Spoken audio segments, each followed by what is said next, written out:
Saudara-saudara, kita akan membaca ayat yang sudah dibaca minggu lalu dan kita akan membahas dengan tema yang khusus. Mari kita bersama-sama membaca dari Efesus pasal yang keempat. Efesus pasal yang keempat. Saya membaca 27 sekali dan saudara-saudara membaca mengulangi sekali lagi. Apabila kamu menjadi marah, dan 26, janganlah kamu berbuat dosa. Janganlah matahari terbenam sebelum padam amarahmu, dan jangan beri kesempatan kepada iblis. 27 semua. Dan jangan beri kesempatan kepada iblis. Sekali lagi. Dan jangan beri kesempatan kepada iblis. Sekali lagi. Dan jangan beri kesempatan kepada iblis. Mari kita membaca dengan menghafalnya. Ayat 27 pasal 4 Efesus. Dan jangan memberi kesempatan kepada iblis. Saudara-saudara, pada minggu yang lalu kita telah berkhotbah tentang marah tanpa dosa. Apakah itu mungkin? Mungkin. Apakah marah itu dosa? Bukan. Apakah orang Kristen dilarang marah? Tidak pernah. Alkitab belum pernah melarang orang Kristen marah. Bukan saja demikian, Allah Bapa marah, Allah Anak marah, Musa marah, para rasul marah. Pada waktu mereka marah, justru mereka dipakai Tuhan pada saat kemarahannya sesuai dengan kehendak, sesuai dengan sifat, dan sesuai dengan pimpinan Roh Tuhan sendiri. Jadi kemarahan yang perlu itu menjadi sesuatu unsur mentegakkan karakter manusia. Kemarahan yang benar itu mengkoreksi segala kesalahan gereja. Kemarahan yang benar-benar suci dan adil itu melaksanakan kehendak Tuhan. Maka Mazmur 76 ayat ke-11 dikatakan, kemarahan manusia itu akan menggenapi akan kemuliaan Tuhan dan keindahan Tuhan. Atau bahasa Indonesia yang terjemahkan, kemarahan manusia mendatangkan syukuran bagi Tuhan Allah. Tetapi kemarahan yang kelebihan itu akan dihentikan oleh Tuhan sendiri. Saudara-saudara, boleh marah tapi tidak boleh berdosa. Ini merupakan ajaran yang berlainan dari banyak agama dan ajaran yang sama sekali berbeda dengan pengertian Kristen yang salah terhadap kitab suci. Kitab suci tak pernah melarang orang Kristen marah, tapi kitab suci tidak mengizinkan kemarahan kita berdasarkan nafsu dan interest sendiri, tetapi tidak sesuai dengan kehendak Tuhan. Pada seorang kudus, seorang anak Tuhan, seorang pelayan marah di dalam kesucian dan keadilan, disitulah wibawa dan kemuliaan dari Tuhan Allah justru ditegakkan, sehingga manusia merasakan takhta Tuhan hadir, merasakan akan otoritas Tuhan hadir, dan merasa juga bahwa Tuhan adalah yang suci, adil, dan yang mempunyai wibawa di dalam umatnya. Saudara-saudara, mengapa begitu banyak orang Kristen tidak takut kepada Tuhan? Mengapa begitu banyak orang hamba Tuhan tidak berani mengatakan yang sebenarnya? Mengapa begitu banyak orang di dunia berani membelokkan, memutarbalikkan segala situasi dan segala fakta? Adalah karena tidak pernah mengenal kemarahan Tuhan yang sejati. Itulah sebab Paulus mengatakan, kalau marah jangan berdosa dan jangan simpan dendam dan kemarahan sampai matahari terbenam. Dan akhirnya disambung dengan satu kalimat, jangan memberikan kesempatan kepada setan. Nah, saya hari ini bergumul karena tema yang terakhir ini sebenarnya menjadi satu seminar kira-kira 4 hari. Tetapi hari ini saya akan menyinggung sedikit tentang jangan memberikan kesempatan kepada setan. Saudara perhatikan di dalam ayat-ayat yang begitu praktis, yang begitu bersangkut paut dengan hidup hari-hari kita sebagai orang Kristen yang berada di tengah masyarakat. Ayat-ayat yang begitu praktis, muncul 2 kali ada roh di belakang manusia yang ikut mengatur atau ikut mereaksi terhadap segala sesuatu yang diperbuat oleh manusia. Nah, di dalam ayat 27 dikatakan, engkau jangan marah. Ini hal sederhana, hal sehari-hari, tetapi di belakangnya justru disusul dengan jangan beri kesempatan kepada setan. Demikian ayat ke-30, dia mengatakan jangan mencuri dan kerja baik-baik. Sesudah itu berkatalah dengan kataan yang membangun orang. Jangan dengan perkataan yang najis, kotor, yang mencemarkan mulutmu. Lalu disambung dengan jangan mendukakan Roh Kudus. Di sini kita melihat Paulus begitu peka. Dia bukan hanya khotbah doktrin yang begitu logis, tetapi kelihatan hanya mencocoki untuk tema-tema yang dipikir oleh manusia saja. Maka Paulus selalu mempunyai satu kelebihan. Pada waktu dia bicara sesuatu yang penting, lalu dia mempunyai loncatan membawa jemaat masuk ke dalam satu drama kosmos. Saudara-saudara, yang disebut drama kosmos yaitu suatu permainan dan sesuatu drama yang di belakangnya ada yang sutradara yang lain yang melebihi daripada apa yang kita kelihatan. Saudara-saudara, jadi orang rohani bukan melihat apa yang terjadi, apa yang dilakukan oleh manusia, seolah-olah dunia hanya berperan manusia saja. Orang rohani tidak melihat segala sesuatu hanya akibat pertarungan, akibat kehendak yang dicipta dan yang dicipta sendiri bereaksi, interaksi satu dengan lain. Orang rohani melihat masih ada unsur dimensi yang lain ikut campur dan berada di belakang manusia untuk melihat bagi manusia bekerja dan manusia bertindak. Saudara-saudara, itu sebab pada waktu kita melihat buku-buku kitab suci, kita melihat surat-surat daripada Paulus dan rasul-rasul, kita tidak boleh melihatnya seperti kita membaca kitab yang lain. Kita tidak boleh mengertinya seperti kita menganalisa buku ilmu yang lain. Karena di dalam buku kitab suci ada satu dimensi yang melampaui semua dimensi. Nah, saudara-saudara, kalau pikiran yang dangkal mengatakan itu rohani adalah dimensi keempat, sebenarnya dia sangat tidak mengerti. Saudara-saudara, Albert Einstein mengatakan dimensi keempat itu hanya waktu saja. Jadi 3 dimensi itu ruang, dimensi keempat itu hanya waktu saja. Tetapi di dalam fisika, dimensi itu sebenarnya begitu banyak sehingga sekarang tidak orang mengetahui dimensi-dimensi yang melampaui semua kristal pengertian umat manusia sepanjang berabad-abad di dalam menemui dan di dalam menjelajah ke dalam wilayah fisika sampai di mana. Tahun lalu pada waktu saya mengajar di Washington DC, seorang lulusan dari Harvard PhD, dia mengatakan, Pak Stephen Tong, kita di dalam dunia fisika mengatakan dimensi itu sudah mungkin melebihi 75. Nah, saudara-saudara, sehingga yang disebut dimensi rohani itu bukan dimensi keempat. Itu di dalam fisika itu terlalu dangkal. Dimensi-dimensi yang melebihi dari semua pemikiran manusia. Itu begitu dalam, begitu jauh, begitu tinggi, begitu luas. Sehingga manusia seharusnya senantiasa minta pimpinan Tuhan untuk memberikan pengertian lebih kepada kita di dalam hal-hal rohani. Mengapa Paulus mengatakan marah? Akibatnya dia disusul dengan jangan memberi sempat kepada setan. Mengapa Paulus mengatakan berbicara dengan baik-baik? Akhirnya mengatakan jangan mendukakan Roh Kudus.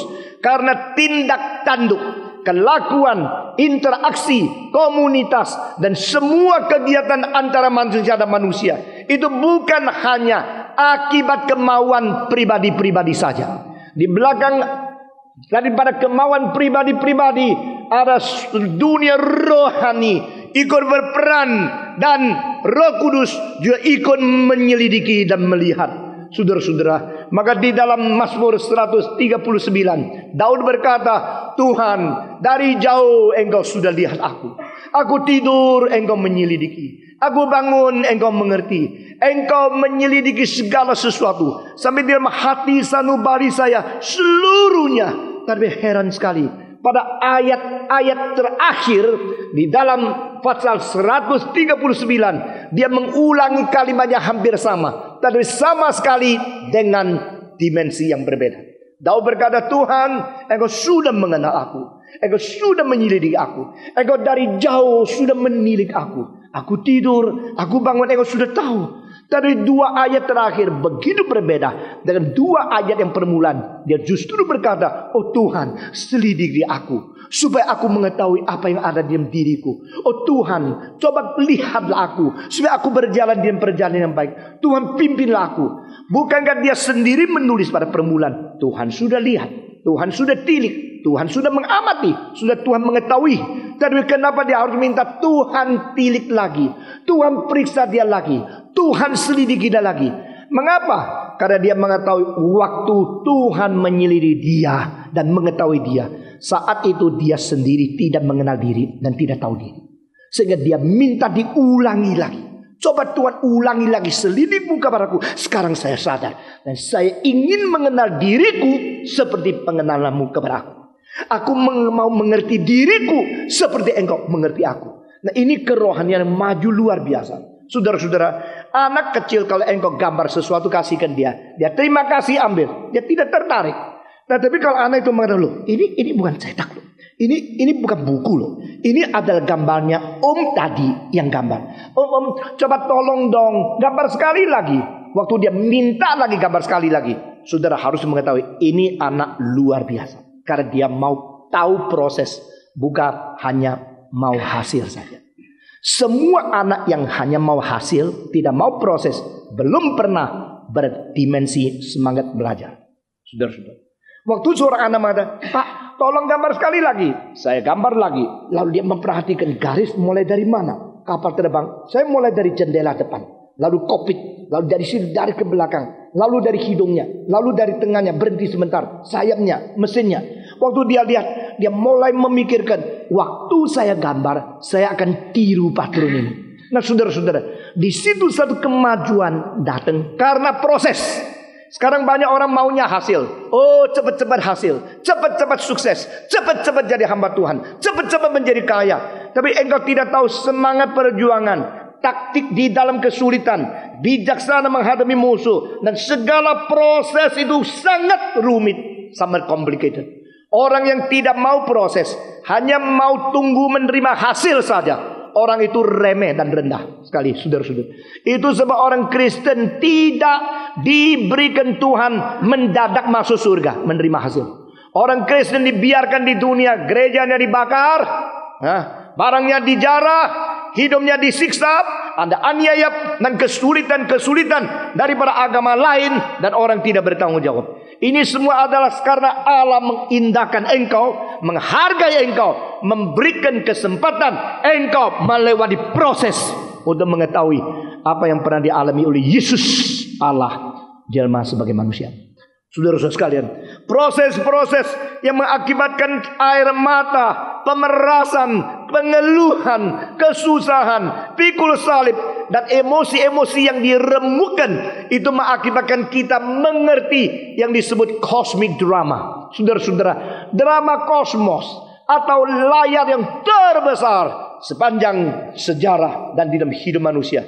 Hidup manusia berada bukan sendiri bertindak semau sendiri.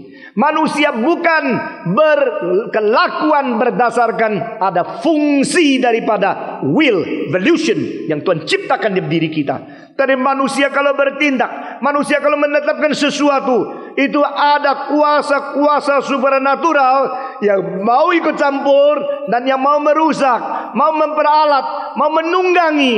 Saudara-saudara, saya kira makin lama pengalaman hidup kita makin dalam dan makin limpah, makin tinggi dan makin mempunyai pengertian pengamatan yang cukup. Engkau mengetahui yang disebut penunggangan. Itu merupakan semacam hasil yang diterima oleh pihak ketiga, juga melalui proses yang sederhana, sesederhana mungkin. Saudara-saudara, itu sebab saya berkali-kali berkata, mahasiswa bergerak sangat polos, tetapi di belakang ada yang mau menunggangi. Tidak gampang, saudara-saudara. Engkau mau melayani Tuhan, engkau mengabarkan Injil, engkau menggebu-gebu berkhotbah, engkau mempunyai motivasi yang sangat polos, tetapi jangan lupa ada yang mau menunggangi. Saudara-saudara, orang Kristen memberikan sembako, memberikan uang untuk menolong orang miskin. Jangan lupa ada yang mau menunggangi.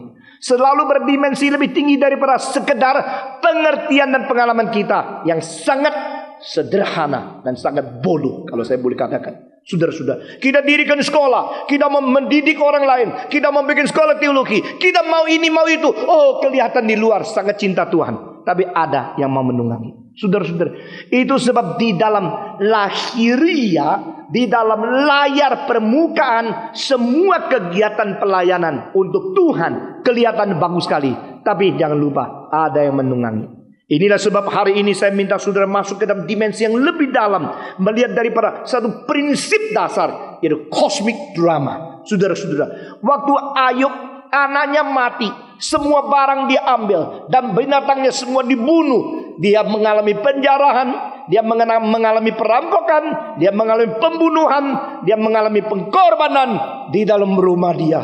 Tapi dia tidak di dalam hal itu, dia berhenti melalui interpretasi subjektif yang dangkal. Tidak.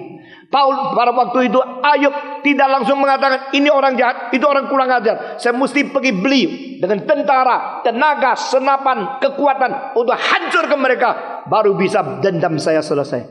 Itu bukan caranya. Pada waktu Ayub melihat ini, langsung dia masuk ke dalam dimensi cosmic drama. Saudara-saudara, cosmic drama itu satu konsep yang begitu mendalam di dalam Ayub, sehingga pada waktu dia melihat ini, dia tenang. Dan dia tidak mencela Tuhan. Dia tidak marah-marah kepada Tuhan.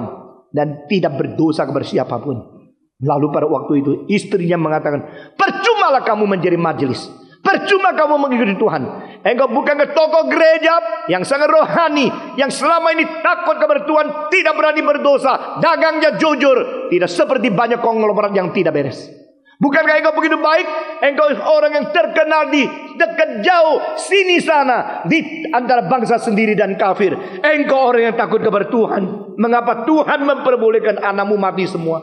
Saya kira di dalam diri kita mungkin seluruh pendengar, termasuk saya, tidak ada orang rohani lebih baik daripada Ayub.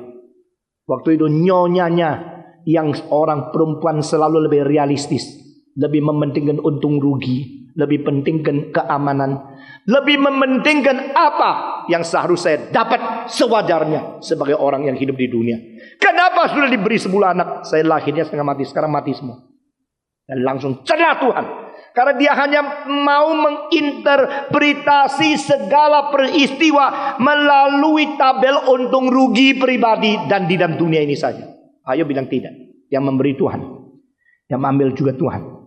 Biar nama dia menerima pujian yang sepatutnya. Nah, pengertian, reaksi daripada jiwa Ayub itu lain sekali dengan reaksi dari seorang yang namanya Nyonya Ayub. Saudara-saudara, jadi si Ayub sama Nyoyub ini lain. Ayub melihat segala sesuatu dari cosmic drama, tetapi Nyonya Ayub melihat daripada untung ruginya saya pribadi. Nah, inilah dua macam orang yang katanya sama-sama di dalam satu keluarga, yang sama-sama beriman kepada Tuhan, yang sama-sama dianggap anak Tuhan. Saudara-saudara, sama-sama ke gereja, tapi berbeda sekali. Nah, saudara perhatikan, mungkin Nyonya Ayub bisa memberikan jawaban logis luar biasa untuk menghantam kembali semua argumen yang dikatakan oleh suaminya. Iya, lu dapat apa? Iya, yang memberi Tuhan, yang mengambil Tuhan. Tapi yang lahirkan kan saya.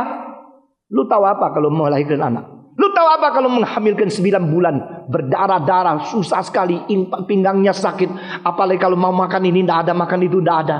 Karena waktu saya lahirkan seseorang yang sementara dititipkan ke dalam rahimku, satu orang menjadi 2 orang. Jadi di dalam ada kekacauan, campuran interaksi 2 pribadi. Saudara-saudara, kamu kan tidak tahu. Nah, silakan dia berdebat bagaimanapun, tapi Ayub melihat segala sesuatu dari cosmic drama. Kalau terjadi ini, Tuhan maunya apa? Kalau terjadi perkosaan, terjadi penghinaan, terjadi pengkorbanan, terjadi penganiayaan, terjadi penjarahan, terjadi kerusuhan, terjadi saya harus kematian semua anak. Sebenarnya di belakang itu ada rencana apa? Jadi dia langsung loncat dari materi ke supramateri. Dia langsung loncat daripada dunia kini kepada dunia kekal. Langsung dari para wibawa diri kepada aras Tuhan. Langsung dari otoritas manusia kepada kedaulatan Allah. Nah, ini satu konsep cosmic drama yang mengakibatkan kerohanian dia boleh menjadi contoh untuk segala zaman. Saudara-saudara, tanggapan dia boleh menjadi patron segala orang suci. Dan reaksi dia terhadap pengkorbanan diri boleh menjadi teladan segala anak Tuhan. Saudara-saudara, ini semua tercatat dalam kitab suci. Pada waktu kita baca, jangan kita hanya baca sekedar mendapat kredit. Seperti banyak sekolah teologi, asal lulus bisa jadi pendeta, sudah selesai. Tapi hidupnya masih belum mengerti rencana Tuhan. Jangan kita membaca untuk menyaingi orang lain. Kelihatan kita lebih hebat, lebih banyak baca kitab suci. Atau menjalankan syariat agama seperti orang Farisi. Saudara-saudara, Ayub mempunyai pengertian dimensi-dimensi yang dalam sekali. Setiap kali kesulitan tiba, setiap kali kerugian diderita, setiap kali pengorbanan harus dibayar, dia mikirnya adalah, what does God want? What is meaning behind the curtain? What is the interaction in the cosmic drama? Nah saudara, ini penting sekali. Saya harap Anda yang dengar khotbah dari mimbar ini, jangan mengira gereja lain atau di negara lain engkau boleh mendapat mimbar selimpah seperti ini. Saya berani katakan, di mana saja engkau tidak gampang mendapatkan semua pengajaran yang begitu direncana oleh Tuhan di dalam abad ini, di dalam akhir abad ini, di dalam gereja ini. Saudara-saudara sekalian, kita teruskan. Maka Paulus mengatakan jangan beri tempat kepada iblis. Berarti di dalam emosimu ada campuran unsur lain yang sedang menunggangi. Awas. Saudara.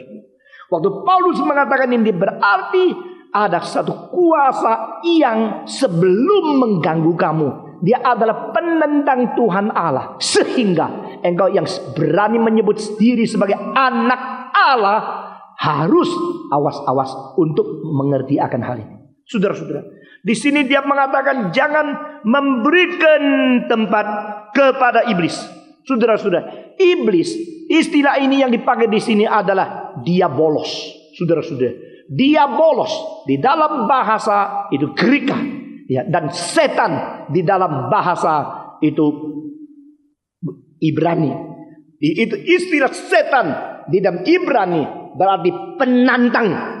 Diabolos di dalam bahasa Yunani berarti pengfitnah. Nah saudara-saudara, nah di sini kejahatan yang paling berani, paling besar di dalam cosmic drama itu menantang kehendak Allah dan mengfitnah yang benar, suci dan bajik. The Holy One, the Righteous One, and the Good One. Allah adalah yang baik, yang adil, dan yang suci. Lalu fitnahan itu kalau datang kepada Tuhan Allah berarti daripada niat kejahatan melawan kebaikan, ketidakadilan melawan keadilan, dan kenajisan melawan kesucian. Nah saudara-saudara sekalian, ini merupakan pertarungan tidak habis-habis sepanjang sejarah. Kita melihat apa yang ditulis di surat kabar, jujur enggak? Saudara, namanya amanat rakyat, namanya suara rakyat. Siapa rakyat yang suruh mereka bersuara seperti itu? Saya belum tahu. Maka Kierkegaard, seorang filosof abad ke-19, dia mengatakan yang disebut suara rakyat itu seperti gonggongan anjing yang diperalat oleh pemelihara anjing yang mempunyai tunggangan dan motivasi yang lain saja. Yang disebut suara rakyat kadang-kadang hanya menjadi sesuatu pengutaraan pribadi yang ambisinya tidak beres, lalu memakai nama rakyat supaya diterima baik. Saudara-saudara sekalian, kita melihat sepanjang sejarah semua permainan baik di dalam politik, di dalam sosial, di dalam segala sesuatu itu banyak permainannya dan banyak ketidakjujurannya. Dan yang tidak jujur berarti memakai segala cara, taktik dan strategi untuk melawan yang jujur. Yang tidak adil memakai istilah keadilan seindah mungkin untuk mempermainkan keadilan. Sehingga yang disebut keadilan selalu tidak ada di dalam pengadilan. Seorang hamba Tuhan yang mau menikah bulan ini, saya beritahu kepada saya, dia seorang yang jujur dan seorang keras sekali. Tapi sekarang kena batu karena apa? Dia mau menikah catatan sipil, minta uang di luar yang sah 800.000. Dan yang minta itu adalah seorang yang Kristen, tapi berjabat sebagai pegawai catatan sipil negeri.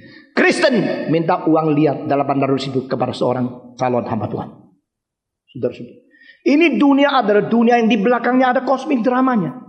Dunia ini adalah dunia yang kelihatan baik-baik, secara catatan tidak ada bukti orang itu korupsi. Tidak ada pungli, tidak ada, semua beres. Karena apa?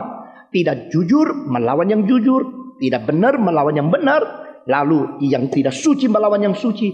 Itu kosmik drama itu jelas sekali. Tetapi pakai nama apa? Pakai nama keadilan, pakai nama pegawai negeri, pakai nama saya membantu kamu, mestinya 2 juta. Sudah bantu loh, saudara. Nah inilah dunia. Kecuali kita tidak hidup di dalam dunia. Kalau kita hidup di dalam dunia, kita harus berani melihat fakta. Tetapi di belakang itu, kita tidak boleh lepas hubungan kita dengan Tuhan Allah. Nah saudara-saudara, orang-orang yang mengalami dan tidak diketahui oleh orang lain, mereka mempunyai kepedihan, mempunyai air mata, pengeluhan dan doa yang berlainan dengan yang lain, yang tidak ketahui oleh orang duduk di sebelahnya. Tetapi saudara-saudara sekalian, Paulus berkata, jangan memberikan tempat kepada iblis. Istilah setan berarti penantang. Istilah diabolos berarti pengfitnah. Dan ini adalah tindakan daripada kosmik drama, di mana yang jahat menantang yang baik, yang tidak adil menantang yang adil, dan yang tidak suci menantang yang suci. Bukan saja demikian, perubahan menjadi yang tidak baik memfitnah yang baik. Sekarang kalau ada seorang mengatakan satu kalimat, lalu orang marah, mereka sudah mempunyai hak sepenuhnya membakar gereja. Tapi yang membakar gereja tidak pernah diusut, tidak pernah dicari, dan tidak pernah dimasukkan ke pengadilan. Tanya kenapa yang bakar gereja? Jadi dengan begini, kita melihat membakar rumah ibadah orang lain itu seperti hak asasi manusia. Tapi orang mengungkapkan satu kalimat menilai agama, itu tidak ada hak pada yang lain. Inilah keadaan yang kita lihat sekarang. Nah saudara-saudara, apakah manusia evolusi dan betul-betul sungguh-sungguh makin lama makin maju, makin lama makin adil, makin lama makin baik? Tidak, saudara-saudara. Dunia ini akan terus bermain seperti ini sampai Kristus datang kembali untuk menghancurkan seluruh umat manusia. Dan orang pilihan akan dikembalikan kepada tempat Bapa. Saudara-saudara, tidak gampang menjadi anak Tuhan. Paulus berkata, waktu marah 3 hal, jangan berdosa. Waktu marah, jangan simpen dendam sampai matahari terbenam. Waktu marah, jangan diberikan kesempatan kepada iblis. Nah saudara-saudara, saya heran itu satu pabrik mobil di Italia yang semuanya handmade, yang termahal. Justru yang paling mahal dia pakai nama diabolos, nama iblis. Jadi mobil iblis. Maksudnya kalau larinya cepatnya kayak setan mungkin ya. Yang mengemudi di dalam juga setan. Jadi kayak setan itu, diabolos. Nah saudara-saudara, saudara perhatikan, jangan dipakai oleh setan dan jangan memberikan tempat oleh setan. Pagi ini saya memikir akan ayat itu terus. Dari selama 1 minggu ini saya berusaha untuk memberikan pengertian yang paling baik kepada saudara tentang ayat ini. Akhirnya saya mengetahui waktu tidak mungkin untuk saya memberikan pemaparan apa yang saya mau berikan kepada saudara. Tapi saudara-saudara, jangan memberi tempat kepada setan, atau istilah terjemahan bahasa itu memberi puliu mau tipu di dalam bahasa Indonesia. Jangan memberi kesempatan kepada setan. Ini berarti apa? Ini berarti setan adalah terus menerus menanti dan mencari kesempatan. Nah saudara-saudara, saya kira ya setan kita harus kagum. Semangat kerjanya luar biasa ya. Ada orang dari pagi sampai malam di kantor. Saudara-saudara, setan dari pagi sampai malam, malam sampai pagi terus di kantor.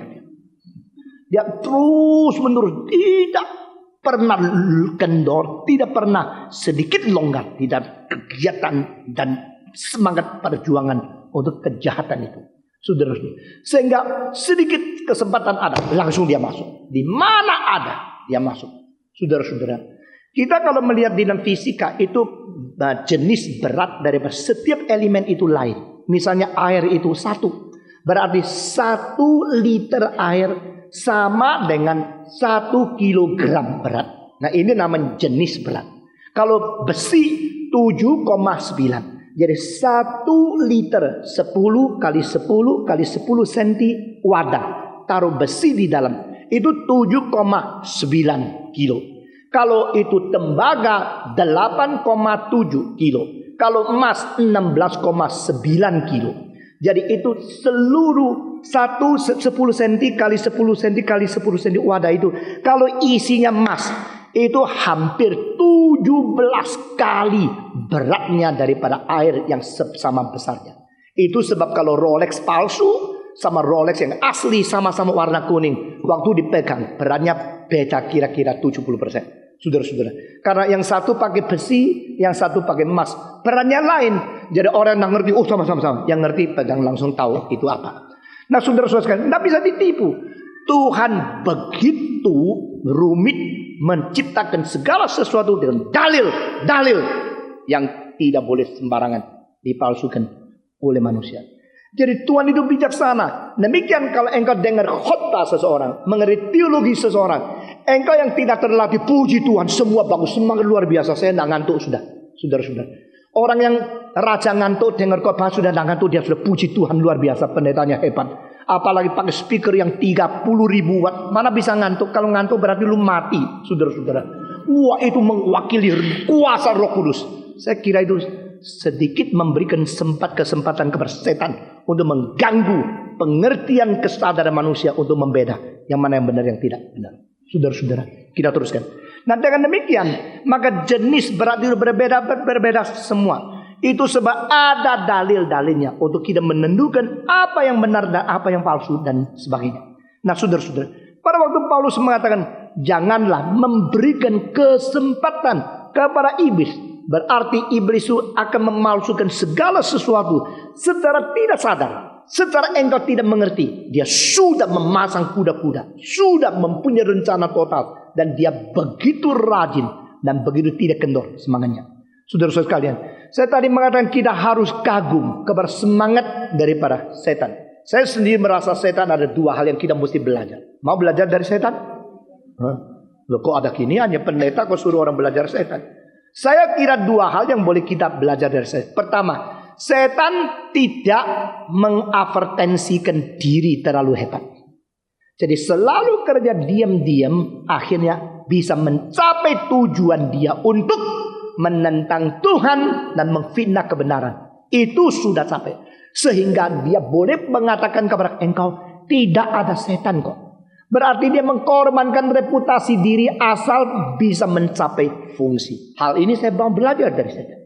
Sekarang kekristenan sudah terlalu banyak propaganda advertensi sehingga akibatnya adalah orang melihat hebat-hebatnya orang Kristen lebih daripada Tuhan yang diperkenalkan, yang ditonjolkan.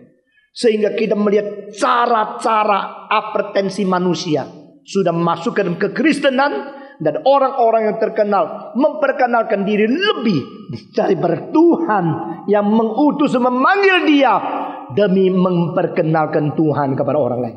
Nah, saudara-saudara, di dalam hal ini saya kira orang-orang seperti itu mesti belajar dari setan.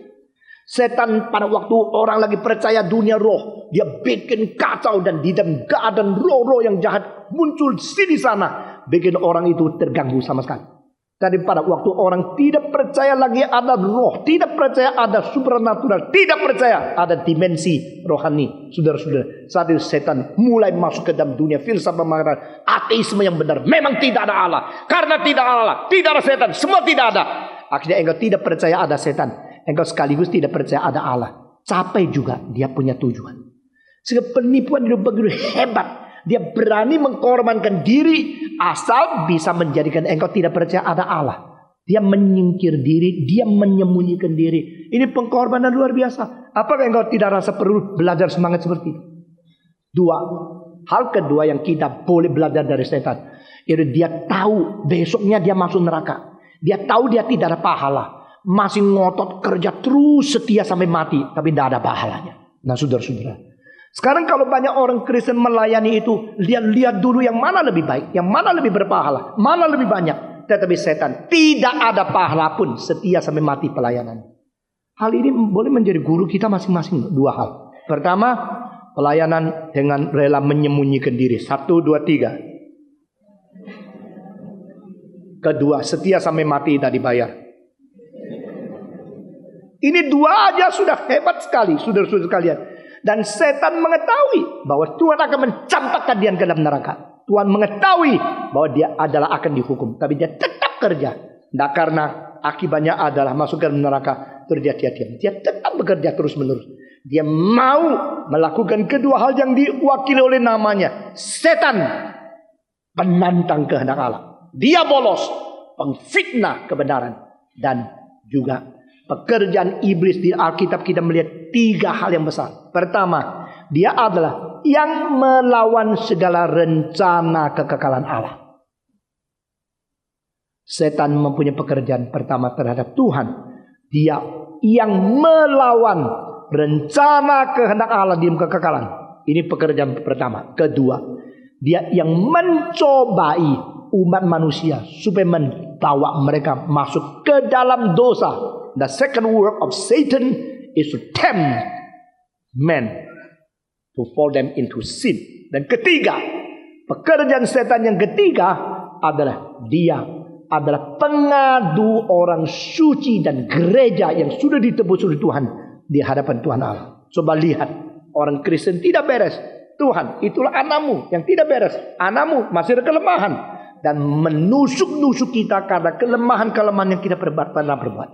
Ini pekerjaan tiga yang besar daripada setan. Menentang Tuhan, mencobai umat Kristen, dan mengadu daripada orang-orang suci. Ikut saya. 1, 2, 3. Menentang kehendak Tuhan.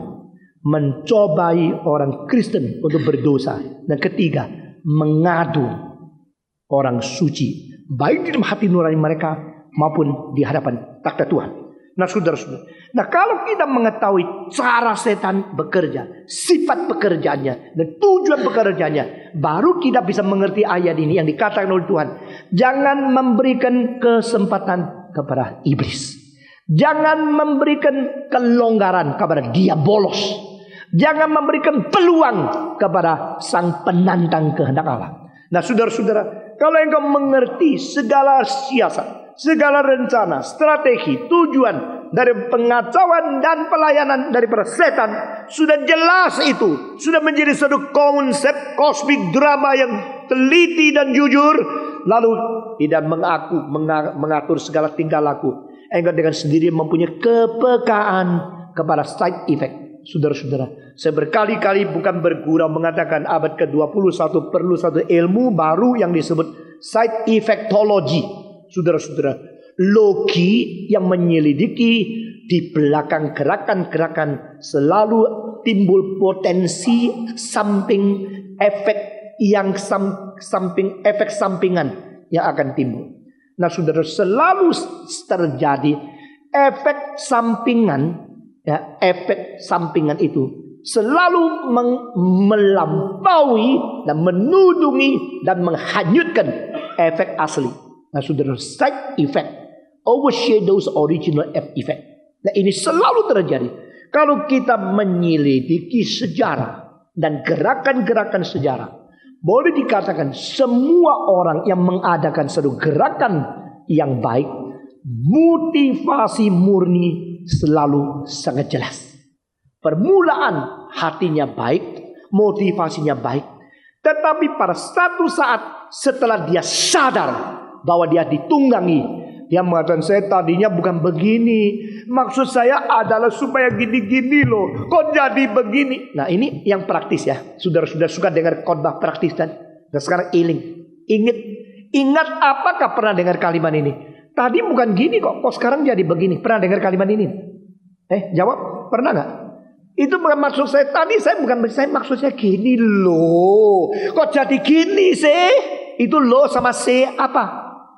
Di antara lo sama C itu apa yang terjadi prosesnya? Tadinya begitu lo tak ngerti. Saya maunya gini. Kok jadinya begini sih? Sudah lain. Arti apa? Original effect sama side effect itu sudah berubah, dan side effect take over and overshadow the original effect. Nah, sudah itu bahaya sekali. Bahaya. Itu yang saya sebut sebagai the study of side effect. Itu namanya side effectology. Satu ilmu khusus menyelidiki efek sampingan. Saya ambil satu contoh. Gerakan Watchman Nee di Tiongkok merupakan gerakan yang murni sekali mau gereja bersatu. Karena tidak mau ada golongan. Golongan memecahkan tubuh gereja. Apa? Ada gereja Lutheran, ada gereja Katolik, ada gereja Calvinisme, ada gereja Brethren, ada gereja apa ini? Anglican. Ini tubuh Kristus mestinya satu. Ekumeni mestinya satu tubuh. Jadi tidak ada golongan-golongan. Semua adalah orang Kristen. Nggak usah ada bedanya Anglican, Baptis, dan sebagainya. Motivasi permulaan itu adalah persatuan tubuh Kristus. Itu motivasi yang baik sekali. Tetapi saudara-saudara, motivasi itu apakah berdasarkan pengertian bahwa setelah manusia jatuh di dalam dosa, Tuhan memperbolehkan ada wadah berbeda asal memelihara iman kesatuan secara rohania dalam dimensi yang ditetapkan oleh Tuhan. Saya kira di situ kelemahan yang tidak diperhatikan. Akhirnya Watchman ini mau gereja bersatu. Setelah 50 tahun terbukti, yang dia pimpin itu yang paling sulit bersatu dengan semua. Itu namanya side effectology. Nah, saudara-saudara, maka saya menilai seluruh gerakan itu akhirnya mempunyai satu keangkuhan yang luar biasa, mengakibatkan semua itu yang sudah bergolongan, berdenominasi, beristilah baptisan itu, semua itu bukan gereja. Maka Witness Lee pernah memakai orang-orangnya di Los Angeles, pawai di tengah jalan dengan spanduk-spanduk besar, God hates Christianity. Allah membenci kekristenan. Karena kekristenan semua itu sudah tinggalkan Tuhan, sudah tidak sesuai dengan kehendak Tuhan, sudah bergolong-golongan, berpecah belah. Allah maunya bersatu. Kalau bersatu di mana? Bersatu di dalam Dia. Itu namanya bersatu. Saudara-saudara, orang bilang, bukankah pasti Pentong juga begini? Hanya reform yang benar dan sebagainya. Saudara-saudara, saya berkata kepada saudara, ada kebenaran yang harus diukur dengan ukuran kemutlakan. Tetapi jangan lupa, ada hal-hal di dalam kemutlakan, ada hal-hal tidak di dalam kemutlakan. Misalnya, hal-hal Kristus mati bagi kita, ini mutlak. Selain Kristus tidak ada juru selamat, itu mutlak. Kristus bangkit hari ketiga, ini mutlak. Dia inkarnasi Allah menjadi manusia, ini mutlak. Tidak boleh ditawar. Karena unsur-unsur faktor sejarah di dalam event Kristus inkarnasi, itu adalah hal-hal yang mutlak membentuk fondasi iman Kristen. Sehingga kita beriman kembali kepada Tuhan melalui Kristus. Tidak ada jalan lain. Dan akulah jalan kebenaran dan hidup. Demikian kata Yesus Kristus. Tanpa melewati aku tidak ada seorang pun yang bisa kembali kepada Bapa. Ini mutlak. Nah, saudara-saudara, lalu hal-hal yang tidak mutlak, misalnya waktu perjamuan suci itu harus pakai roti yang ada raginya atau tidak. Waktu minum anggur itu harus minum air anggur yang fresh atau dari botol. Itu tidak mutlak. Perempuan ikut kebaktian harus ada tudungnya kain atau tidak. Itu tidak mutlak. Kalau orang-orang harus ada Roh Kudus, harus ada karunia lidah atau tidak. Itu tidak mutlak. Yang tidak mutlak tidak boleh dimutlakan. Yang mutlak tidak boleh tidak mutlakan. Nah, kalau itu semua sudah beres semua, maka kita mengetahui di dalam hal-hal tertentu kita tidak berkompromi. Di dalam hal-hal yang lain kita bersatu dengan semua gereja. Saudara-saudara, gereja Ketapang terbakar, mereka sendiri tidak mengadakan kebaktian di situ. Saya mengadakan dulu. Sekarang setiap minggu mereka sudah ada kebaktian. Orang mereka sudah berani dan anggotanya tambah. Mengapa gereja Santapan Rohani sini Percik, situ Baptis Celup, saya pergi memimpin konser di situ? Karena yang tidak mutlak. Di dalam Injil mereka sama dengan kita mutlak. Jadi side effectology selalu timbul untuk menudungi efek aslinya. Side effect menudungi efek aslinya. Akhirnya dengan semangat tidak menyetujui organisasi, akhirnya pakai cara organisasi yang lebih ketat untuk melawan organisasi. Dengan cara teologi yang lebih ketat untuk melawan studi teologi. Dengan cara administrasi yang lebih ketat untuk melawan administrasi. Dengan denominasionalisme yang lebih ketat melawan semua denominasi. Nah, saudara-saudara, ini adalah pelajaran side effect in the movement of history. Nah, Paulus berkata di sini, hati-hati. Karena jikalau kita memberikan kesempatan, maka iblis langsung mengerjakan sesuatu yang mengakibatkan kita merasa rohani luar biasa. Tapi akhirnya sudah lepas daripada standar dan prinsip-prinsip rohani. Nah, saudara-saudara sekalian, di dalam beberapa hal manusia bisa memberikan kesempatan kepada setan. Sekarang saya akan membagi dengan beberapa kategori. Pertama, di dalam pribadi, the personal character. Di dalam karakter setiap pribadi itu, kalau sampai apa, setan masuk. Kalau tidak sampai taraf itu, setan tidak bisa masuk. Itu ada dalilnya. Nah, saudara-saudara sekalian, pada waktu abad ke-20 permulaan, seorang bernama Sigmund Freud yang berada di Austria, di Vienna. Dia telah menulis beberapa buku, termasuk salah satu buku yang menjadi otoritatif di aliran daripada psychoanalysis, itu namanya The Analysis of Dream, yaitu analisa mimpi. Dan saya pada waktu membaca buku itu, saya melihat dia menganggap banyak mimpi-mimpi di dalam Alkitab itu adalah semacam gejala penyakit jiwa. Sehingga dia tidak merasa itu wahyu Tuhan. Dia menganggap seluruh kitab suci itu adalah buku catatan orang-orang yang sebagian sudah sakit jiwa dan sebagian sudah perlu dimengerti orang kuno yang pernah mengatakan mimpi-mimpi mereka. Sebenarnya mereka terjadi gejala-gejala penyakit jiwa yang macam bagaimana. Ini dari Sigmund Freud. Nah saudara-saudara, sebenarnya pada tahun 70-an cucu sendiri dari Sigmund Freud menulis makalah-makalah untuk melawan kakek mereka sendiri. Dari murid dia, 2 orang yang akhirnya berlawanan dengan dia.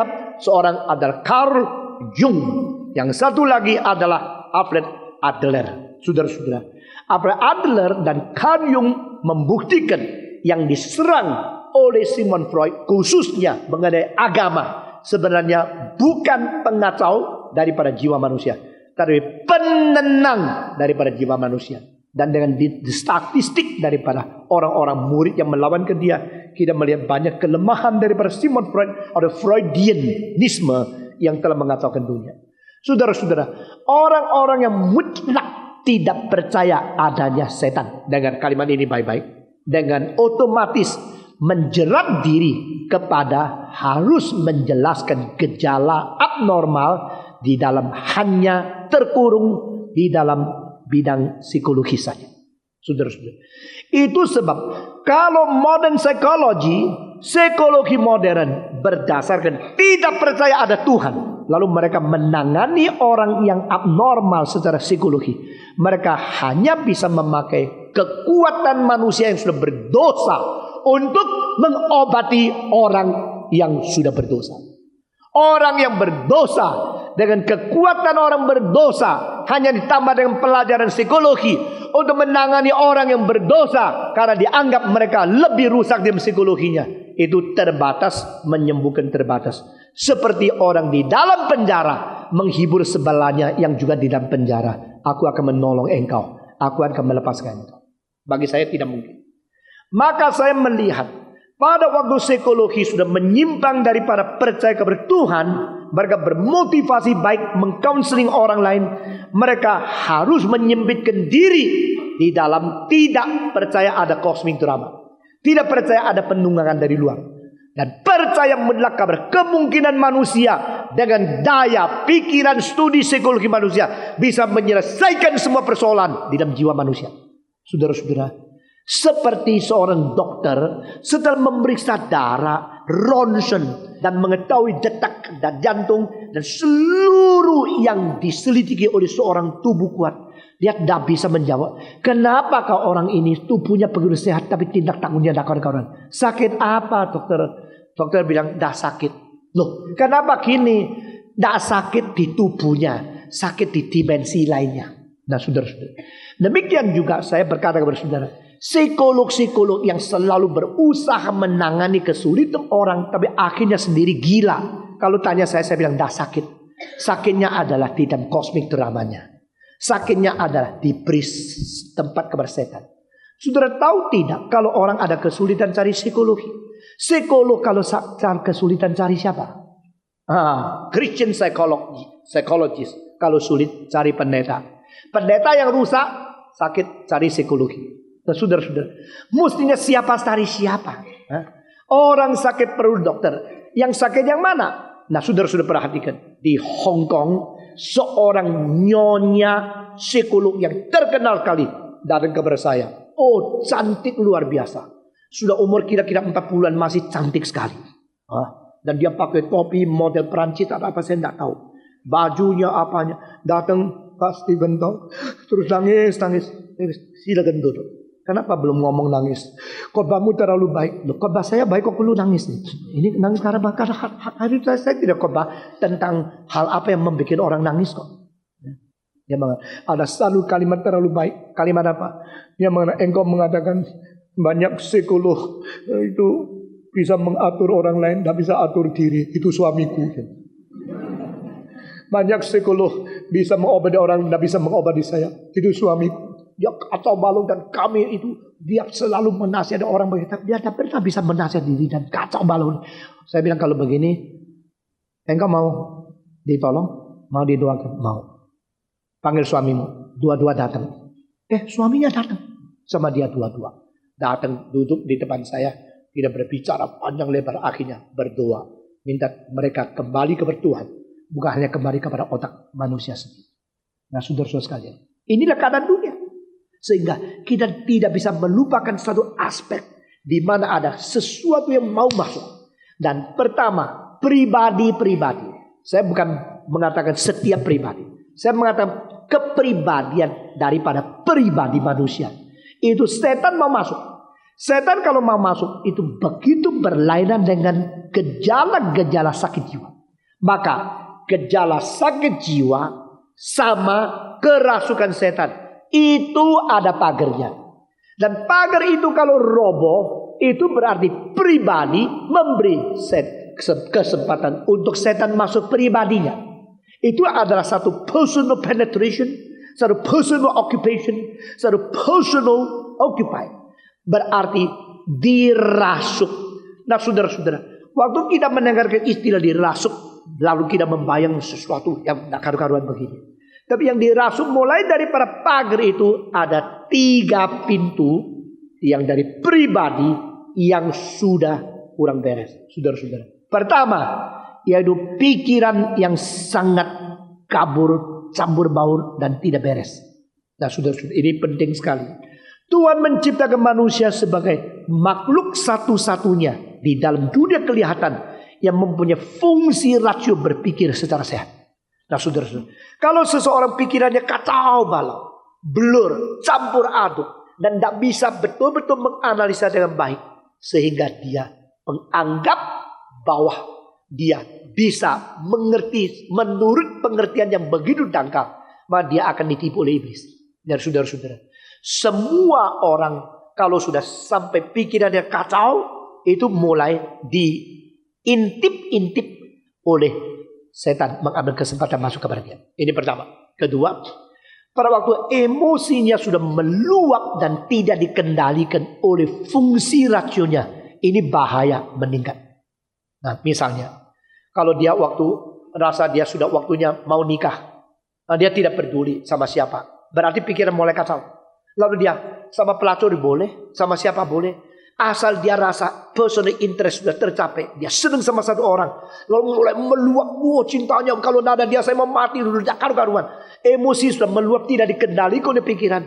Dan pikiran tidak dikenali oleh kebenaran. Dan kebenaran yang mengenali dia bukan kebenaran dari firman Tuhan. Itu menjadi satu urutan yang sangat bahaya.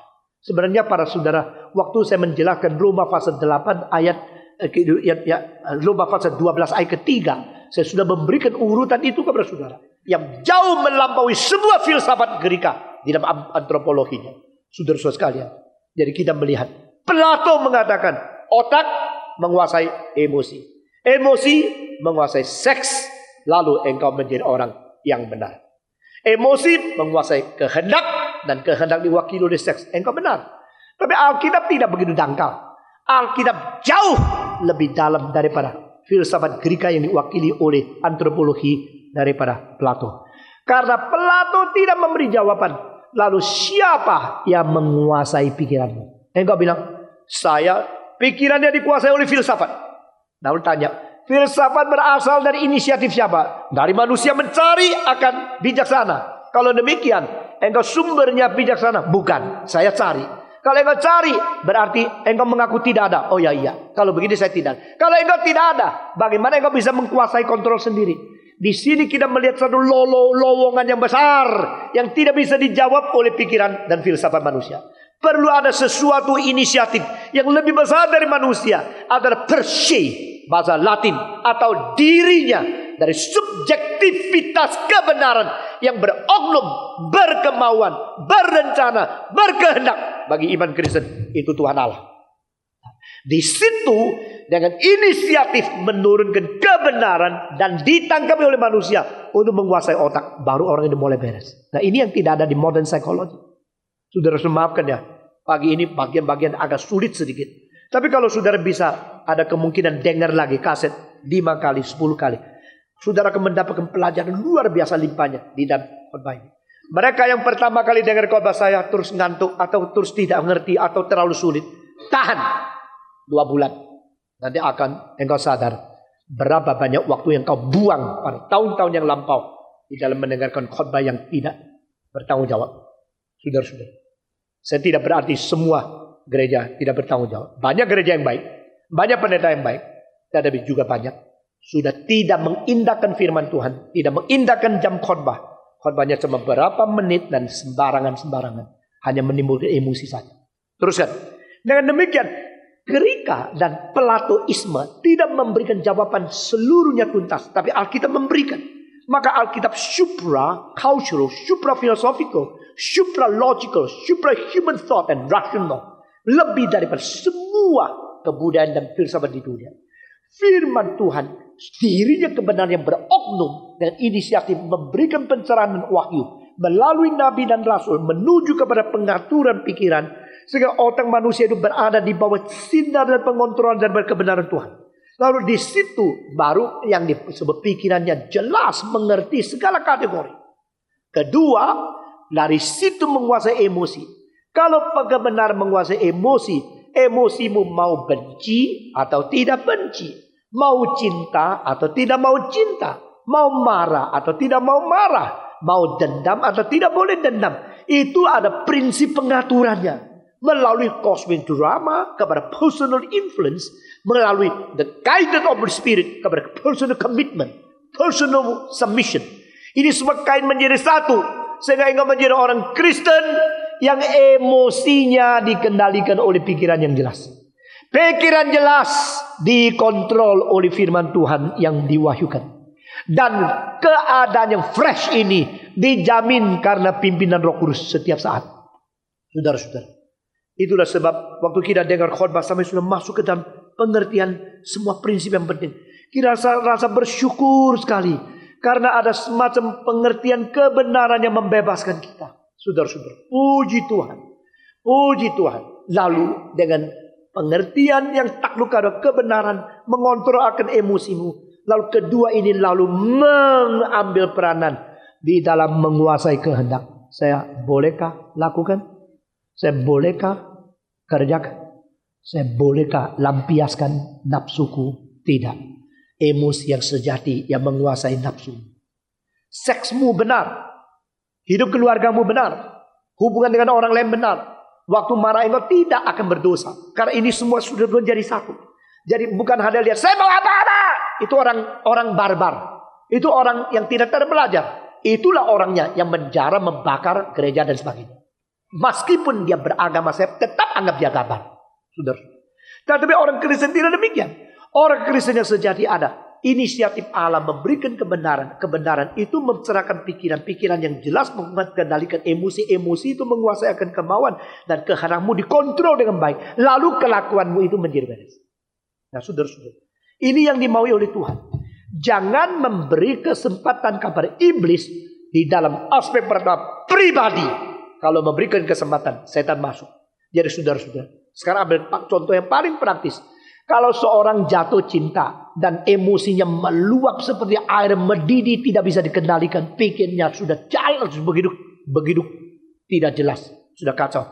Lalu bagaimana kemauannya? Tak apa-apalah, siapa saja, pokoknya saya mau. Begitu. Saat itu setan mungkin masuk. Jadi pagar di tengah-tengah gila dan kerasukan setan adalah pagar jebolnya 3 ini semua. Pada saat blur in your mind, boiling in your emotion, and passive in your will, itu pagar jebol semua. Di situ manusia bukan sakit gila lagi, dia kadang-kadang kerasukan setan. Dan saya akan hari ini mengakhiri dengan bagaimana membedakan kerasukan setan dan orang yang gila. Saudara-saudara, apakah tandanya? Apakah bedanya? Sehingga kita boleh mengetahui ini dirasuk setan atau ini hanya sakit jiwa saja. Nah saudara-saudara, adakah gejala yang sama? Ada. Gejala yang sama di antara sakit jiwa dan orang yang kerasukan setan adalah tidak teratur, tidak mengatur diri, dan tidak gampang diatur. Dan mereka mempunyai emosi yang tidak terkendalikan, dan mereka mempunyai pendengaran yang tidak menggubris, penjelasan yang sangat logis dan sistematis, dan mereka mempunyai gejala tindakan-tindakan yang tidak bisa diduga sebelumnya, unpredictable actions. Ini adalah gejala yang hampir sama. Orang yang gila, yang luar biasa hebatnya, sama orang dirasuk setan ada persamaan. Perbedaannya itu apa? Perbedaannya adalah orang yang gila, sakit jiwa, tidak memberikan tanda terlalu banyak tentang kaitan dengan fenomena supranatural. Tetapi orang yang dirasuk setan mempunyai semacam gejala yang ada ikut campurnya kuasa di luar dia kepada dia. Nah, ini bedanya. Nah, saudara-saudara, saya sekarang coba memaparkan satu persatu. Pertama, orang yang dirasuk setan sering menunjukkan dia mempunyai kekuatan. Kadang-kadang kekuatan yang begitu dahsyat sehingga membuat orang tidak mengerti dari mana kekuatan itu. Padahal mungkin lama dia tidak makan. Kalau orang tidak makan, orang biasa itu lemas. Tetapi kalau orang dirasuk setan tidak makan pun mempunyai kekuatan luar biasa. Sehingga catatan di Alkitab mengatakan orang yang berada di Dekapolis, orang yang dirasuk setan itu dirantai dengan besi, tapi dia bisa mematahkan. Itu kekuatan bukan natural sahaja. Itu kekuatan sudah dipengaruhi oleh kekuatan supernatural yang berada di dalam. Ini gejala pertama. The supernatural power intervenes. Ini membuktikan dia bukan hanya sakit jiwa saja.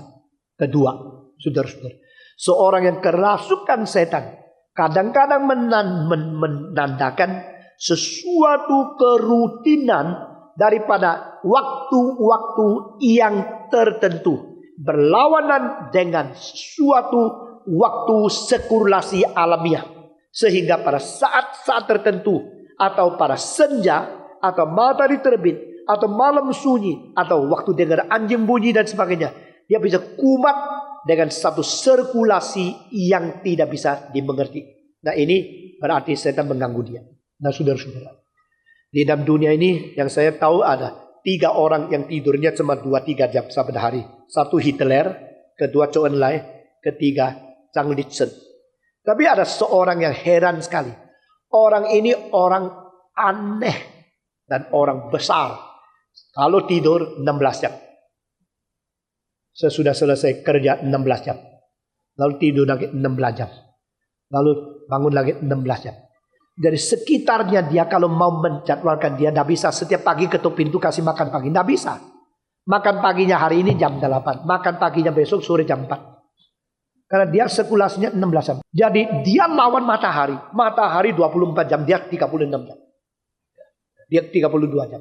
Jadi orang sekitarnya mesti ikuti dia. Jadi dia ada kuasa heran sekali. Ada sirkulasi yang lain sekali. Mungkin ada kuasa supernatural setan yang di dalam dia. Saya tidak tahu. Nah, saudara, ini gejala kedua. Gejala ketiga atau ciri khas ketiga, yaitu kalau kita di hadapan dia sebut nama Yesus, dia peka luar biasa dan kadang-kadang langsung tolak. Ini sudah bukan sakit jiwa biasa. Itu ada semacam kekuatan supra alamiah setan yang mengganggu dia.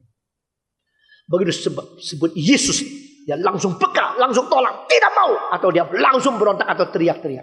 Nah, saudara-saudara, orang sakit jiwa kadang-kadang ada gejala seperti demikian. Khususnya kalau dia sakit jiwanya adalah karena diganggu oleh orang Kristen yang tidak bertanggung jawab. Tapi saudara-saudara, orang yang kerasukan setan, dia mempunyai kepekaan. Kadang-kadang muncul di dalam gejala yang ketiga ini terhadap nama Yesus. Dan Alkitab mengatakan pada waktu seorang yang dirasuk setan datang kepada Yesus, dia berteriak-teriak, "Anak Daud, apakah hubungan saya dengan engkau?" Dia ketakutan ada suatu gangguan kepada dia. Nah, saudara-saudara, apa artinya rasuk setan? Dirasuk setan berarti secara pasif. Engkau tidak bisa mengendalikan diri. Pribadimu ditunggangi oleh pribadi yang lain. Pada waktu pribadi setan menunggangi dan menjajah atau menempati akan pribadi pertama, maka tidak ada satu inisiatif dari pribadi diri yang bisa diutarakan dengan bebas dan dengan alamiah. Jadi engkau tidak bisa apa-apa. Engkau kadang-kadang menangis, teriak. Kadang-kadang engkau tidak bisa mengatakan sesuatu. Dan setelah selesai, pada waktu orang mengatakan, kenapa kau nangis tadi? Nah, saya tadi tidak nangis. Waktu dia normal kembali sementara, dia sama sekali tidak sadar apa yang terjadi. Atau teriak, atau dia sudah tertidur, atau dia berbaring. Nah, ini bahaya sekali karena pada waktu itu otak dia sudah menjadi blur dan kemauan menjadi pasif dan kesadaran menjadi tidak ada. Itu sebab waktu kita melihat Toronto Blessing, orang geletak lalu tidak sadar sendiri, lalu katakan itu Roh Kudus, kita tolak. Karena di dalam kitab suci tidak pernah Roh Kudus menjajah dan membuat satu orang menjadi pasif dan tidak sadar. Tidak ada. Dan prinsip-prinsip yang ketat ini mengakibatkan kita mempunyai pendirian iman Kristen yang tidak boleh sembarangan diganggu. Dan jangan kira kita menghina Roh Kudus. Tidak. Kita justru memakai prinsip kitab suci, mentegakkan kebenaran untuk membela apa Roh Kudus yang benar. Saudara-saudara sekalian, ini ketiga. Keempat, kalau ada hamba Tuhan yang betul-betul sejati datang kepada dia, mau doakan dia, kadang-kadang dia tahu ada sesuatu akan tiba. Nah, ini berdasarkan pelintasan waktu. Seperti dia tidak ada pada saat itu, tapi dia bisa melintasi sesuatu. Nah, tidak lama lagi ada pendeta yang mau doakan di sini. Jangan datang, suruh dia pergi. Kalau ada kalimat yang menyangkut pelintasan waktu dengan hal rohani terhadap orang-orang yang sejati, yang berkuasa, itu gejala keempat. Dia ada tempat di dalam dirasuk oleh setan. Nah, saudara-saudara, ini yang keempat. Nah, saudara-saudara, gejala yang kelima, yaitu seorang yang dirasuk setan, dia selalu mau berusaha untuk melawan Tuhan pada saat-saat tertentu, sehingga orang sulit mendoakan dia dan sebagainya. Dan dia tidak mau didoakan, atau dia tidak mau terima sebutan-sebutan khusus mengenai nama Yesus dan sebagainya. Nah, saudara-saudara, mengapakah sampai terjadi ini? Karena ada kesempatan yang diberi secara tidak sadar oleh pribadi itu sendiri. Nah, saudara-saudara, kita harus hati-hati. Jikalau kita tidak betul-betul mengutamakan, menaklukkan kabar firman Tuhan dan dipimpin oleh Roh Kudus, dan kita boleh menjadi dua macam orang yang dirasuk setan. Semacam orang yang dirasuk setan, seperti saya katakan tadi, orang yang tidak percaya ada Allah, dan setan juga mengatakan secara menyembunyikan diri tidak ada setan. Akhirnya dia dirasuk setan secara tidak sadar, dan dia mentertawakan orang Kristen seperti dipengaruhi oleh agama yang kuno, seperti orang-orang ekstremis, Freudisme dan sebagainya. Itu semacam kerasukan setan yang tekniknya canggih, saudara-saudara. Kedua, kerasukan setan daripada setan yang najis dan tekniknya kuno, saudara-saudara. Sekarang ikut saya dua kalimatnya. Setan yang menakutkan tidak usah ditakuti, saudara-saudara.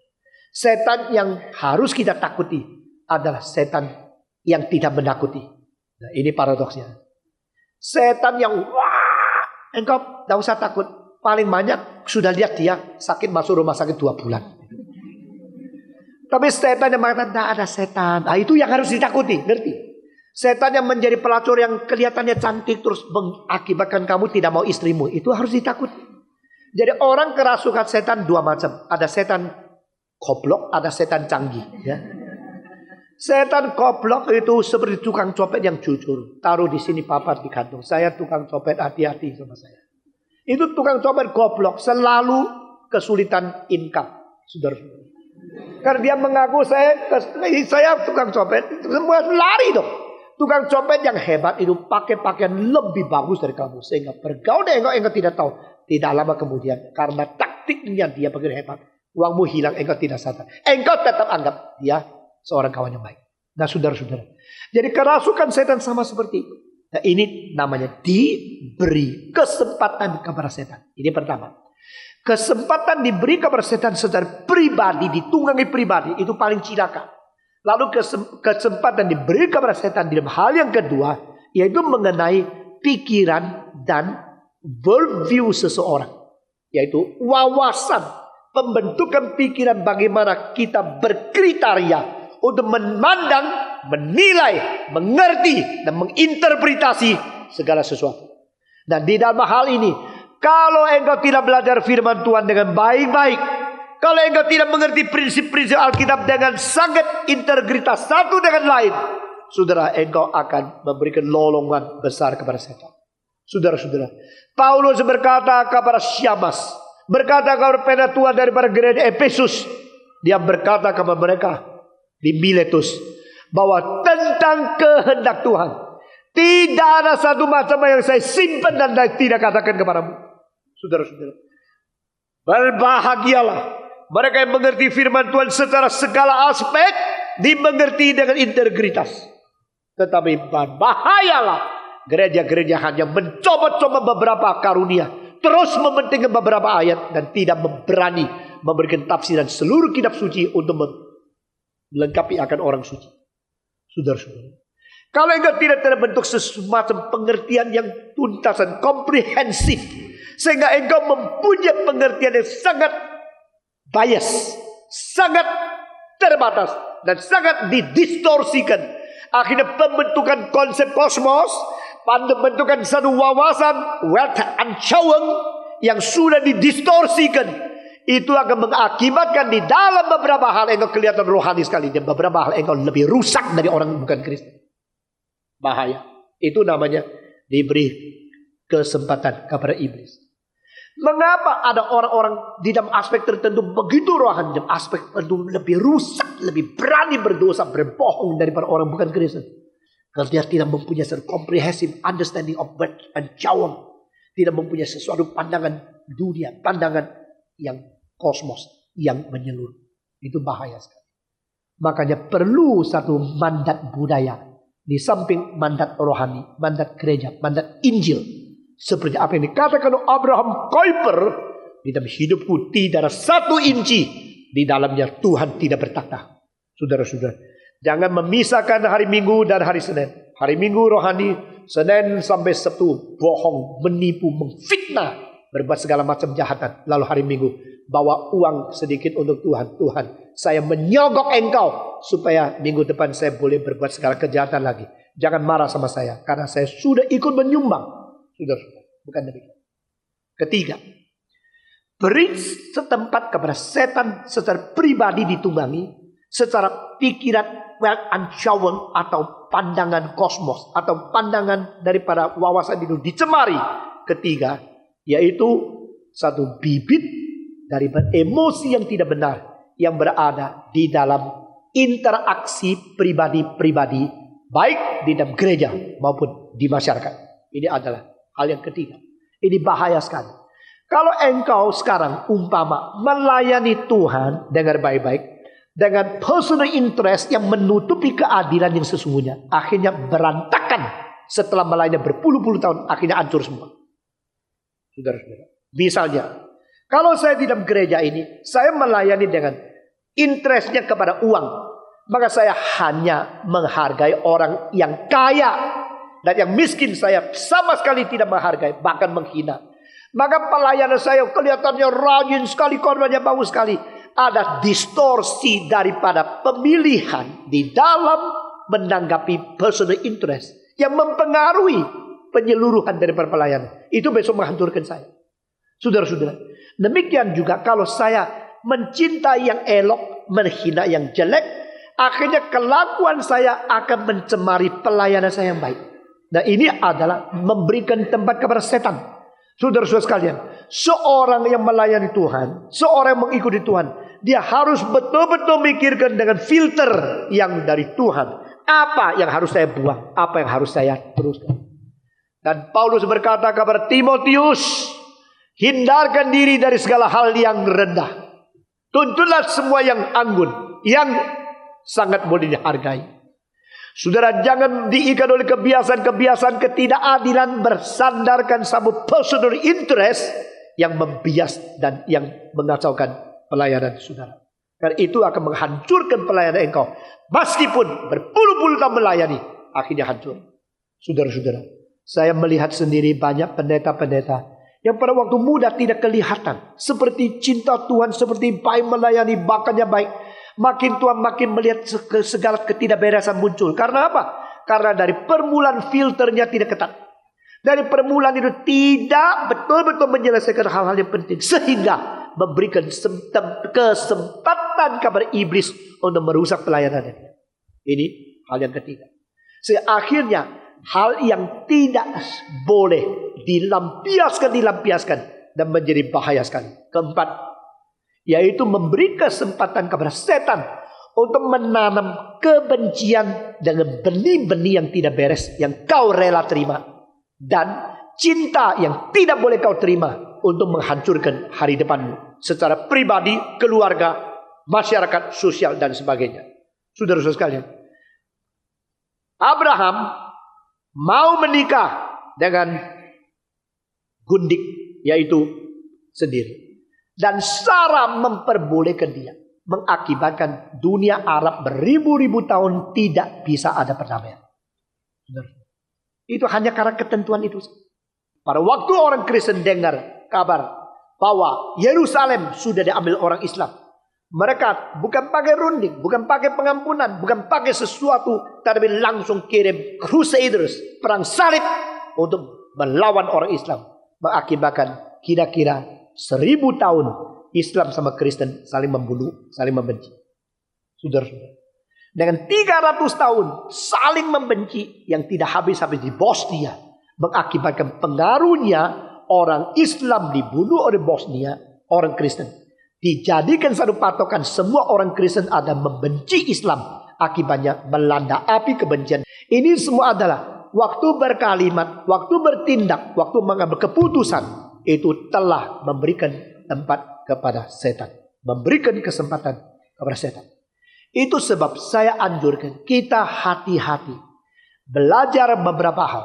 Personal interest tidak bisa campur di dalam keadilan menangani pekerjaan Tuhan. Kita hati-hati pada waktu marah, tidak boleh terlalu cepat keluarkan kalimat yang tidak sesuai dengan kebenaran Tuhan, yang akhirnya menjadi penanaman kebencian benih dari setan untuk meratakan tubuh Kristus. Saudara-saudara, kita harus hati-hati. Yang ketiga, pada waktu kesempatan belum sampai dan saatnya belum matang, jangan terlalu cepat mengambil keputusan yang akhirnya melempar batu ke depan, bukan ke pinggir. Ibu saya berkata, Stephen, kalau depan ada batu diambil, lemparlah ke pinggir atau ke belakang. Jangan lempar ke depan, nanti kena lagi. Oh, kalimat itu saya terus ingat. Banyak orang ada kesulitan, ya ditunda. Besok kena itu kesulitan lagi. Ditunda lagi. Seumur hidup kena batu yang sama. Karena apa? Dia hanya tahu melarikan diri dari kesulitan. Bukan mengatasi, bukan memenangi akan kesulitan. Dan setan selalu di dalam keputusan yang terlalu cepat dan tidak pikir matang. Setan selalu dalam kemarahan memberikan kekuatan berani untuk engkau berbicara sesuatu yang lebih daripada seharusnya.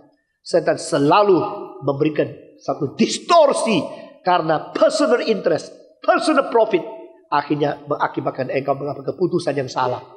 Dan sesudah itu seumur hidup, berpuluh-puluh tahun menanggung kesusahan-kesusahan hanya karena keputusan salah yang diri anggap hebat, pinter, pasti benar. Tidak mungkin salah. Saudara-saudara, jangan menjadi orang bodoh. Jikalau hari depan kita masih 5 tahun, 10 tahun, 20 tahun, apalagi pemuda-pemudi yang masih ada berpuluh-puluh tahun, ingat kalimat Tuhan. Jangan memberi kesempatan kepada setan. Mari kita tunduk kepala. Bapa, terima kasih. Kita berdiri. Bapa, terima kasih. Bapa di dalam surga, beri terima kasih. Kita berdoa khusus untuk diri kita masing-masing. Kiranya Tuhan pelihara kita, Tuhan memberikan kekuatan kepada kita. Mari kita berdoa bersama-sama. Bapa di dalam surga, kami berdoa kiranya Engkau memimpin dan memberikan kekuatan kepada kami, sehingga kami boleh hidup sungguh-sungguh memuliakan Tuhan dan hidup untuk tidak diberikan kesempatan kepada setan untuk mengganggu baik pribadi kami maupun pergaulan kami atau di dalam pelayanan kami. Dengar doa kami Tuhan, kami berterima kasih, kami serahkan semua ini ke dalam tangan Tuhan. Demi nama Yesus Kristus, penebus dan juru selamat kami yang hidup. Amin. Mari kita berdoa bersama-sama untuk segala sesuatu yang sangat sulit kita tangani, karena yang menantang kehendak Tuhan dan yang memfitnah kebenaran, setan sedang bekerja di mana-mana di akhir zaman dan juga di dalam diri kita sendiri. Kita orang Kristen boleh mempunyai pengertian firman yang jelas di dalam satu drama kosmos. Kami boleh memfihak Tuhan, memfihak kebenaran. Mari kita berdoa bersama-sama, semua berdoa. Bapa di dalam surga, kami berterima kasih karena Engkau telah menunjukkan kepada kami akan segala jalan yang benar, dan Engkau menunjukkan kepada kami akan segala bijaksana surgawi dan kebenaran yang diwahyukan. Beri kekuatan kepada kami untuk tidak sembarangan menangani segala sesuatu. Pimpinlah kami dan pertumbuhkanlah iman kami, kuatkan kami, beri bijaksana kepada kami. Dengar doa kami yang kami panjatkan dalam nama Yesus Kristus, penebus dan juru selamat kami yang hidup. Amin.